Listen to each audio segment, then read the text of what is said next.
Hey, what's up everybody? Brian Dean here and welcome to lesson 2 of this SEO crash course. In the last lesson, you learned some of the key basics about search engine optimization, including how search engines work and some of the important ranking factors that Google currently uses. And in this lesson, lesson 2, you're gonna learn all about the critical first step to succeeding with SEO. Keyword research. As you may already know, keyword research is the process of finding keywords that customers search for. And as it turns out, keyword research is, in many ways, the most important part of SEO. Why? Well, keyword research impacts every other SEO task that you perform, including finding content topics, on-page SEO, email outreach, and content promotion. Put another way, keywords are like a compass for your SEO campaigns. They tell you where to go and whether or not you're making progress. And as a bonus, researching keywords help you better understand your target audience. That's because keyword research gives you insights into what customers are searching for and the exact words and phrases that they use. In other words, keyword research is really market research for the 21st century. Unfortunately, most people go about keyword research the wrong way, and it hurts them. You see, most people start off by firing up a keyword research tool. Then they enter a few random terms into the tool and pick a keyword out of thin air. For example, let's say that your site sells meal plans. Most people that are new to SEO would enter meal plans into a tool and grab a few random keywords that their gut tells them are good picks. This sort of scattershot approach tends to bring up super competitive keywords. In other words, the same keywords that everyone and their mom sees. Needless to say, this isn't how pros do keyword research. Pros actually spend a lot of time finding solid seed keywords, also known as the keywords that you type into a keyword research tool. Because the better the seed keywords that you type in, the better results you're gonna get. For example, the site owner that sells meal plans that spends a few minutes coming up with seed keywords will come up with interesting terms like keto diet snacks and paleo desserts. These seed keywords are gonna generate much better results than an obvious seed keyword that your competitors are already using. They'll also generally generate keyword ideas that are much less competitive to rank for. More on that later. Which leads us to step number 1 of my keyword research process: develop a handful of seed keywords. These are keywords that you'll enter in a keyword research tool later on. So, how do you do it? First, you wanna brainstorm words and phrases that are related to your business. For example, let's say that you run a digital marketing agency. Well, you'd want to ask yourself, what topics do people search for that are related to my business? Some topics that come to mind would be things like social media, email marketing, website traffic, content marketing, blogging, and PPC. Now remember, you're just brainstorming here, nothing set in stone. So don't be afraid to jot down anything that comes to mind. You can always change or delete it later on. Second, find searches related to terms in Google search. Another cool way to find keywords is to check out the searches related to section at the bottom of Google search results. For example, let's say a term that you had in mind was organic dog food. Well, you'd want to search for that keyword in Google and scroll down to the bottom of the page. There you'll find a list of 8 keywords that are closely related to your search term. Now, an important thing to note here is that these are keyword ideas that come straight from Google. So you don't need to guess whether or not they're popular. Google is literally telling you tons of people are searching for these related keywords. Now, as a pro tip, you can click on one of the searches related to keywords. Then scroll down to the bottom of those results, and this will give you a whole new list of related keywords and bring up seed keywords that would be hard to find otherwise. Next up, check out Wikipedia. In my experience, Wikipedia is an overlooked keyword research goldmine. Where else can you find articles curated by thousands of industry experts, all organized into neat little categories? So here's how to use Wikipedia to find keyword ideas. First, head over to Wikipedia and type in a broad keyword related to your niche. For example, let's say that you run an e-commerce site that sells organic coffee. You'd want to enter coffee into Wikipedia search. That will take you to the Wikipedia entry for that broad topic. Then look for the content section of the page. This section lists out the subtopics covered on that page. And some of the subtopics listed here are awesome keywords that would be tough to find any other way. You can also click on some of the internal links on the page to check out the table of contents of other closely related entries. For example, on the coffee entry, we have a link to coffee preparation. When you click on that link, you'll notice that the table of contents for the coffee preparation page has even more keywords that you can add to your list. Another strategy is to use SEMrush's keyword magic tool. This feature does one simple thing, and it does it well. It generates a lot of keyword ideas. For example, when I put paleo diet desserts into it, a lot of these keywords aren't just variations of the keyword that you typed in.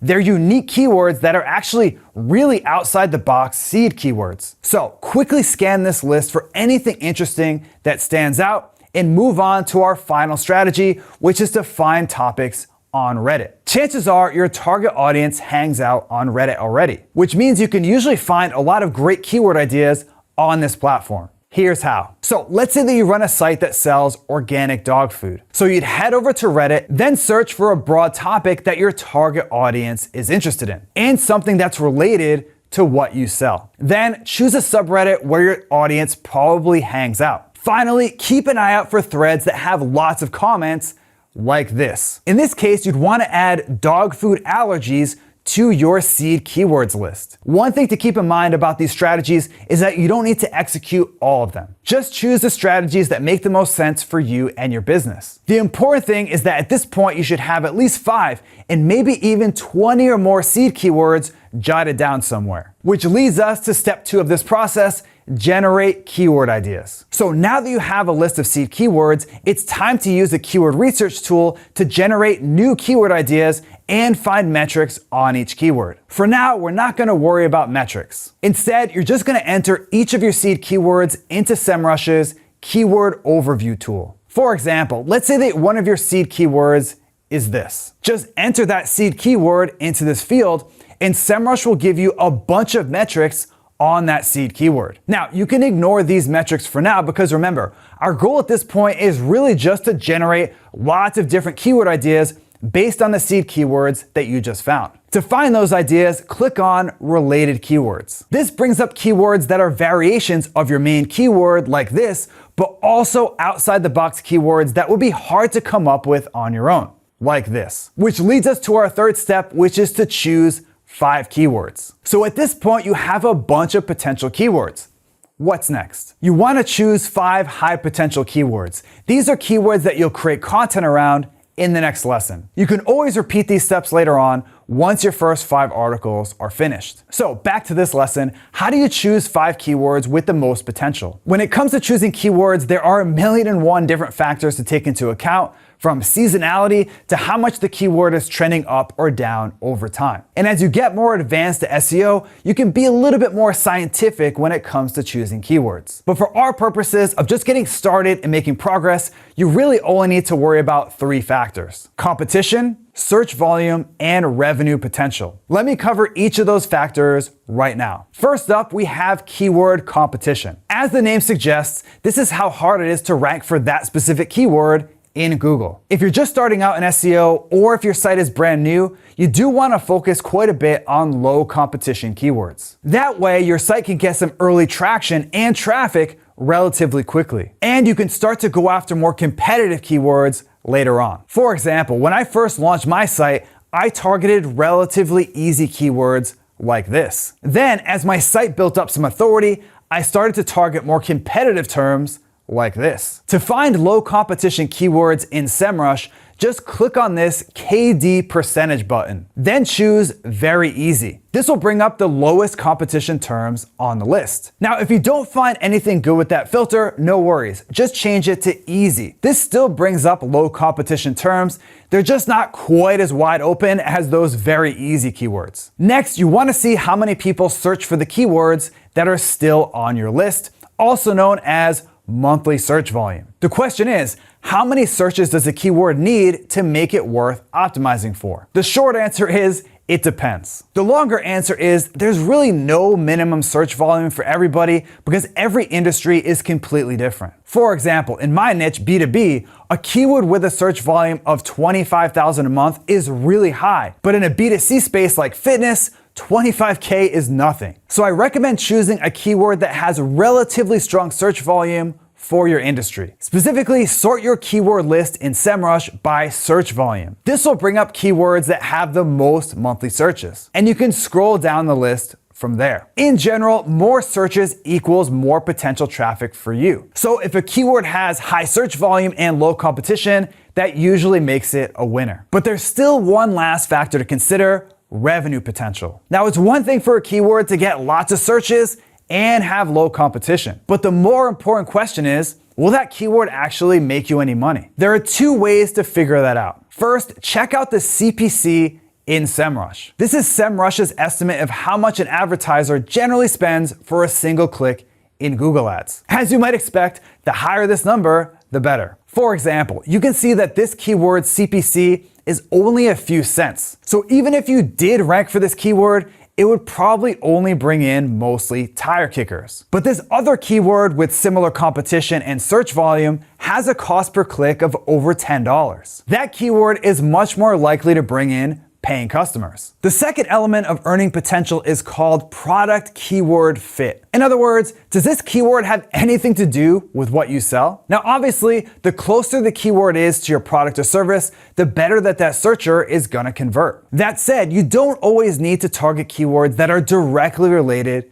to what you sell. For example, let's say that you sell organic dog treats on your e-commerce site. Now, a keyword like organic dog treats would be a perfect product keyword fit, but it's probably too competitive if you're just starting out. On the other hand, these keywords don't have quite as strong of a product keyword fit, but they're still keywords that health-conscious dog owners, your target customer, searches for in Google. And when you get them to your site, many of them will head over to your product and category pages, sign up for your email list, or follow you on social media, all of which mean that they can buy from you then or later down the road. And if after all this you don't have 5 keywords yet, you can just enter another seed keyword and go through this process again. So yeah, at the end of the day, there's no magic formula that's gonna tell you this is the perfect keyword for you. It's really more of an art than a science. But as long as you pick keywords based on some combination of the 3 factors that I outlined above: competition, search volume, and revenue potential, you're on the right track. So yeah, once you have your 5 keywords, you're good to go. And remember, these keywords aren't set in stone. There's really no need to overthink this process. The important thing now is just to jot down 5 keywords so you're ready for the next lesson. You can always change or replace them later if you find that they're not good fits for whatever reason. So to quickly recap, you learned that keyword research is an important first step to succeeding with SEO. I also showed you the step-by-step process that you can use to find great keywords for your site. Looking ahead to the next lesson, lesson 3, we're gonna cover a very misunderstood part of SEO: content. Specifically, I'm gonna show you exactly how to create content primed to rank on the first page of Google. See you then.